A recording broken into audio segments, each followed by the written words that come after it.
My dear friends, today I'll be discussing about one important topic known as myasthenia gravis. Now, what is myasthenia gravis? Myasthenia gravis, from the term itself, it consists of myas, which means muscle, asthenia, which means weakness, and gravis means serious or something which is very grave, that is serious. So, from the term itself, myasthenia gravis, it is a Latin name which means serious muscle weakness or muscle weakness which is very serious. So it is an autoimmune disorder which affects neuromuscular junction. So what is neuromuscular junction? Neuromuscular junction is a junction between a ending of a nerve neuron and a motor end of a muscle or a motor end plate which is a part of muscle. So it is junction between a neuron and a muscle. So neuromuscular junction is a junction between the neuron and a muscle, and the neuronal junction, this neuromuscular junction is composed of presynaptic membrane and postsynaptic membrane. The neuronal membrane or the end part of the neuron or neuronal nerve endings, we also known as synaptic terminal, that contain presynaptic membrane, and in the postsynaptic membrane, that is on the motor end plate or part of the muscle, consists of postsynaptic membrane which consists of many acetylcholine receptors. Now, whenever there is an action potential in a neuron, so this action potential by saltatory conduction mediated via myelin sheath, it jumps and ultimately it leads to synaptic terminal. There it causes release of calcium, and this calcium causes exocytosis of vesicle which contain acetylcholine, or it may be other neurotransmitter also, but mostly it is acetylcholine. And this acetylcholine, because of exocytosis, will bind with the presynaptic membrane and it will expose into the synaptic cleft or secreted into the synaptic cleft. And once it enters into the synaptic cleft, it will travel and finally it binds with the acetylcholine receptor of the postsynaptic membrane, and this acetylcholine receptor may be associated with some channel, maybe sodium channel or potassium channel, and ultimately it helps in depolarization or hyperpolarization of postsynaptic membrane, and which ultimately helps in activation of the postsynaptic membrane. Thus, there is a transmission of impulse from neuron to a muscle. So when a nerve is stimulated, a muscle will be contracted, or if a impulse passes through a nerve or a neuron, it will reach finally to the muscle end plate or motor end plate. Ultimately, it stimulates that motor end plate, which is a part of a muscle and responsible for contraction of the muscle. So that is the normal neuromuscular physiology. But in case of myasthenia gravis, antibodies will be produced against the acetylcholine receptors which is present on the postsynaptic membrane, that is on the motor end plate, and that's why these antibodies will block the acetylcholine receptors in the postsynaptic membrane. But that's why when there is a neuronal stimulation, this acetylcholine once secreted will go to the acetylcholine receptors, but they cannot bind it because it is already previously binded with some antibodies. That's why acetylcholine cannot bind with the acetylcholine receptors, and that's why it cannot stimulate the motor end plate, and muscle cannot function normally or muscle contraction cannot occur. So that is the immunopathology behind the or immunomechanism behind the myasthenia gravis, which is a autoimmune disorder which is because of antibody is produced against the acetylcholine receptors which is present on the postsynaptic membrane, also known as motor end plate in case of muscles. So it is a neuromuscular disorder, and finally it may lead to the weakness of the muscles.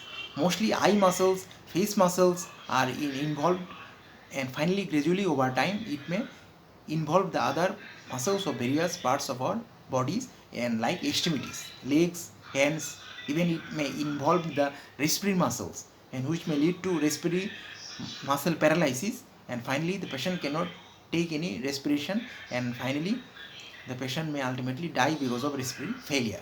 So it may become the scenario may become very critical because of when myasthenia gravis involving or affecting the respiratory group of muscles, and finally it may cause respiratory paralysis. Now, this myasthenia gravis can be neonatal as well as congenital. If it is transferred from generation to generation, we call it congenital myasthenia gravis or congenital myasthenia. Sometimes children or neonates of mother who are suffering from myasthenia gravis can also suffer from myasthenia gravis. Then we call it neonatal myasthenia. So myasthenia is common in women less than 40 years, and when it comes to male or men, it is more than 60 years. But it is not so much common in children. And myasthenia gravis affects 50 to 200 individuals per million population. So out of 1 million population, only 50 to 200 persons are involved, or 50 to 200 individuals or peoples are involved or attacked with myasthenia gravis. So this is the main mechanism behind the myasthenia gravis, which is a autoimmune disorder involving the neuromuscular junctions, and here there is a muscular weakness. It may involve the eye muscles or face muscles, or it may involve the muscles of the extremities, or even at last or critical stage it may involve the respiratory muscles, and which may leads to respiratory muscle paralysis, or that may leads to respiratory failure and even lead to death also. So this is how the myasthenia gravis can be very much life-threatening or even serious. Now, what are the various sign symptoms of myasthenia gravis? Now, myasthenia gravis once involve certain muscles, it leads to painless weakening of the muscles. It involves mainly muscles of eyes, face, and even in some cases it may involve the extremities also. Now, what is the special type of nature of the muscle weakness in case of myasthenia gravis? The nature of the muscle weakness is that the weakness increases with physical activity, but on rest or after rest the weakness will decrease. So that is a typical characteristics of myasthenia gravis. So in myasthenia gravis, when a person do exercise or physically person doing exercise, then weakness will increase, but the weakness will decrease when taking rest. And it will involve the eye muscles, and gradually it involves other extremities also. When it comes to eye, it causes ptosis. Ptosis means drooping of eyelid, and it may leads to diplopia, which is also known as double vision or visual blurring. So this eye problem or eye symptoms will exaggerate when the person is on reading, then watching television, and even driving. So these are the various scenario when the person is eye symptoms will be exaggerated because of myasthenia gravis. When myasthenia gravis involves only the ocular muscles, we call it ocular myasthenia gravis. After eye comes another important part, that is eating. Even eating may be affected. Because of difficulty of muscles of mastication, the person cannot chew fibrous food and a bit hard food. And that's why the person or individual or the patient face problem in chewing a tough food or a fibrous food particles. So there is a difficulty in swallowing. The person cannot swallow food, and there is dysphagia. So when it comes to eating problems, the patients of myasthenia gravis suffer from dysphagia or problems in deglutition as well as swallowing. Besides, there is difficulties in chewing food because muscles of mastication are also involved or weakened or paralyzed because of myasthenia gravis. So person cannot go for chewing hard food or fibrous food. Besides, they cannot undergo deglutition or swallowing because of myasthenia gravis involvement. So they suffer from dysphagia. Now, the person or individuals or patients suffering from myasthenia gravis can also have speaking problem, because the muscles which are responsible for speech may be affected also because of myasthenia gravis. So there may be dysarthria, then hypophonia, slurring of speech, then slow speech. All those speech problems or speech defects can be there in case of myasthenia gravis patients also. Besides, there may be facial weakness because muscles which are responsible for facial expression can also be involved by myasthenia gravis. Because of that, those person or patients infected with myasthenia gravis cannot show their facial expression, so they become expressionless in their face. Besides, in critical cases or in some cases, myasthenia gravis can even involve respiratory group of muscles. Because of that, person cannot go for inspiration or expiration, and ultimately person may complicate to respiratory failure and even leads to death.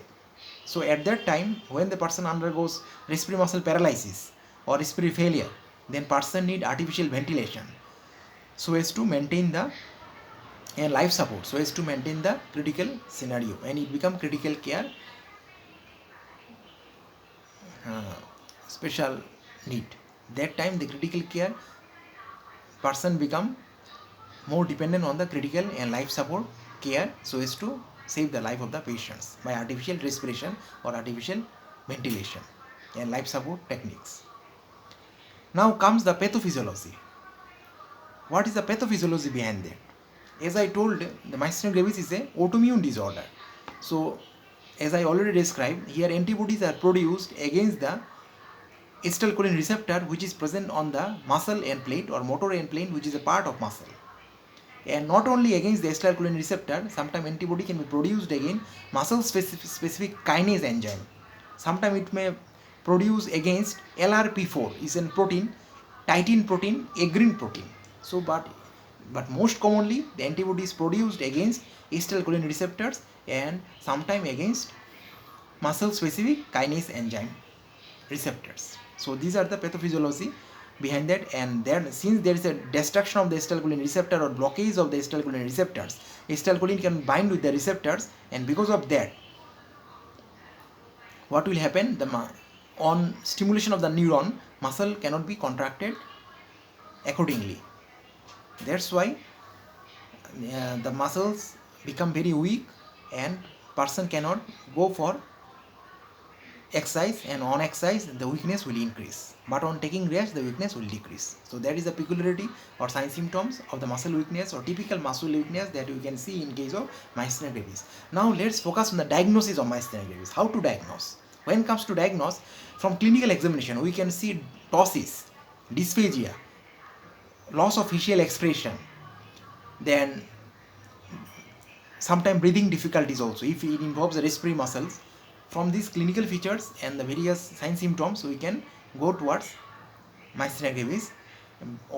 Besides, we also need blood test so as to diagnose it. So blood tests are for to see the antibody against acetylcholine receptors and antibody against muscle specific kinase. So here the bioassay, where we are going to see the antibody reactions and presence of antibody against acetylcholine receptors. Besides, there is another technique known as electrodiagnostic technique. Here we are going to see or to test repetitive nervous stimulation test.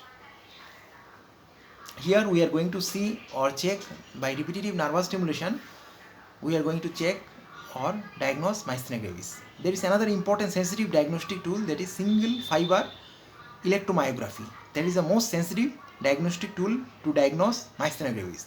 We call it single fiber electromyography. Then comes another important test known as eyes test. Here, if you keep the eyes in a very weak muscle, in patients of myasthenia gravis, there is a change in the strength of the muscle, because the acetylcholinesterase enzyme will be, its metabolism will be affected by low temperature, which is produced by the eyes. So if you keep the eyes for 2 to 5 minutes in the muscles which are affected by myasthenia gravis or in myasthenia gravis patients, then there will be change in the strength of that muscle. This is because of acetylcholine dynamics that will be changed on keeping eyes. So that is eyes test. Another test is edrophonium test. What is edrophonium? If you inject IV edrophonium chloride or neostigmine to a myasthenia gravis patient, the sign symptoms of the disease may improve. So, but because of some bradycardia or some cardiac problems, edrophonium test is not done because it has some bad effects on the heart. There is another diagnostic tool like CT scan, MRI and chest X-ray, which are targeted mainly to diagnose thymoma. Now thymoma is a tumor of the thymus gland. The thymus gland is the gland where there is maturation of the antibody producing B cells as well as T cell. So autoimmunity may be because of one of the defect in thymus gland. So myasthenia gravis may be associated with thymic hyperplasia, which may leads to tumor in the thymus gland, also known as thymoma. And presence of thymoma, which may present in 10 to 15% of some patients of myasthenia gravis, may be diagnostic of myasthenia gravis. So CT scan, MRI, chest X-ray can diagnose thymoma in myasthenia gravis patient.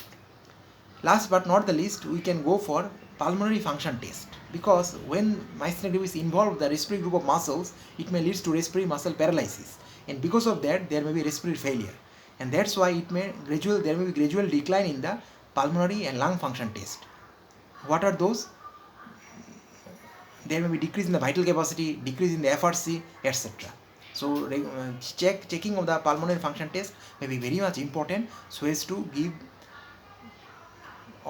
focus on the effect of myasthenia gravis on the respiratory muscles. Now let's focus on the treatment or management of myasthenia gravis. The management of myasthenia gravis mainly divided into medical management and surgical management. Medical management is based on mostly acetylcholinesterase inhibitors, some immunosuppression therapies, and when it comes to surgical treatment, it is mainly thymectomy or removal of the thymus. And removal of the thymus may improve the sign symptom of myasthenia gravis, because thymus is the gland where there is maturation of the B cell, which is responsible for generation of antibody against the acetylcholine receptors. So on removing the thymus, it decreases the risk of thymic or thymus glandular cancer, as well as it also decreases the maturation of the B cell, which is responsible for development of antibodies against acetylcholine receptors in the neuromuscular junction. Now, some drugs like fluoroquinols, then aminoglycosides and magnesium should be contraindicated in myasthenia gravis patient, because these drugs increase the muscle weakness of myasthenia gravis patients. It is found that 10% of the subject are refractory or resistant to medical treatment. For them, they are treated best with hematopoietic stem cell transplantation. So stem cell transplantation can be done in very few cases. 10 to 15% of the patients show resistance to medical therapy. In such cases or resistant medical cases, should be handled with hematopoietic stem cell transplantation, which may be proved to be successful in those patients. Now comes to the medical management. In medical management, we are going to use acetylcholinesterase like physostigmine, neostigmine. So this group of drug actually inhibits acetylcholinesterase, an enzyme which is responsible for breaking down of acetylcholine. Now on inhibiting this enzyme, that is mainly caused by drug like physostigmine, neostigmine, then acetylcholine will not be broken down into its ingredients, and that's why acetylcholine will be in the synaptic cleft for prolonged period. That's why it can bind. So it increases the chance of binding of acetylcholine with its receptors, and that's why the muscle weakness can be relieved or decreased, or sign symptoms of myasthenia gravis can be improved because of acetylcholinesterase inhibitors like physostigmine, neostigmine. Even pyridostigmine also plays an important role. Next comes the immunosuppressant. Immunosuppressant is prednisone or rituximab. So these are immunosuppressant which suppress the immunity, that is B cell proliferation, which is responsible for autoimmune mechanism. On suppressing that, the sign symptoms of myasthenia gravis as well as the disease progression can be prevented. Then there is another technique known as plasmapheresis. Here blood of the myasthenia gravis patients is exited or bring out from the body, and ultimately the immunoglobulins which are responsible for autoimmune reaction are removed, and ultimately the same blood without the antibodies are injected into the same person. So we call it plasmapheresis, or separation of immunoglobulins from the plasma. So with this technique we can also relieve some of the sign symptoms of the myasthenia gravis, and the patient can be relieved from various bad effects of the disease or complication of the disease, as well as progression of the disease can be prevented. There is another important technique known as intravenous immunoglobulin injection. Here immunoglobulins are injected. What antibodies? Immunoglobulins are special type of antibodies which can bind with the antibodies produced against the acetylcholine receptors. So these are the special type of antibody which is produced against the antibodies to the acetylcholine receptors, or the autoimmune antibodies that are produced in myasthenia gravis are blocked by some exogenous immunoglobulin. So that is IV immunoglobulin injection can be given so as to block the autoimmune antibodies. This may relieve the sign symptom of the disease and prevent progression of the disease. Last but not the least, there may be some surgical treatment. I already told thymoma is seen in 10% of the cases of myasthenia gravis, is a thymic metaplasia or hyperproliferation or hyperplasia, and it may lead to malignant changes also. So thymoma, if we remove by thymectomy, it relieves the sign symptoms. At the same time, thymus is a gland where there is maturation of the B cell or training of the B cell to fight against antigen. So because of that thymectomy, so B cell maturation may be suppressed, and which ultimately may suppress the autoimmune mechanism. So that's why thymectomy can be beneficial in some cases, but according to some studies, even in some cases thymectomy does not add to some beneficial, or it don't have much benefit effect. Only it decreases the risk of thymic cancers, or the remove the thymus, and it decreases the risk of getting thymic cancer in myasthenia gravis patients. So these are the various treatment strategy or treatment policy of myasthenia gravis. Next, we go for some other physical measures which can also prove to be good in myasthenia gravis patients. What are those? Number one is exercise participations. Myasthenia gravis patients are advised to participate in exercise, regular exercise, but you must do the exercise after regular rest. This is because the weakness of the muscle will be increased on doing exercise, and on taking rest, the weakness of the muscle will be decreased. So those patients are always advised to go for exercise participation so as to prevent the progression of the disease and to prevent the decrease in the muscle tone and weakness of the muscle. Besides, the patients are also encouraged to do respiratory muscles breathing exercise, especially diaphragmatic breathing exercise, so as to prevent the respiratory muscle weakening or paralysis, which may prevent the respiratory failure, which is one of the important cause of death in case of myasthenia gravis patient. So these are the various treatment modality or treatment strategy or management of myasthenia gravis. And at the end, I want to tell you that myasthenia gravis is a autoimmune disorder which is associated with some HLA and autoimmune mechanism against the acetylcholine receptors on the postsynaptic membrane or motor end plate. This is mainly a neuromuscular or autoimmune neuropathy or neuromyopathy, and there are some treatments against that. Most commonly it involves the muscles of the eye, then facial muscles, as well as it may involves the muscles of mastication. Sometimes peripheral extremities are also involved. At the same time, it may also involve the respiratory muscles in some critical cases, and it may lead to death also because of respiratory muscle paralysis leading to respiratory failure. Thank you very much.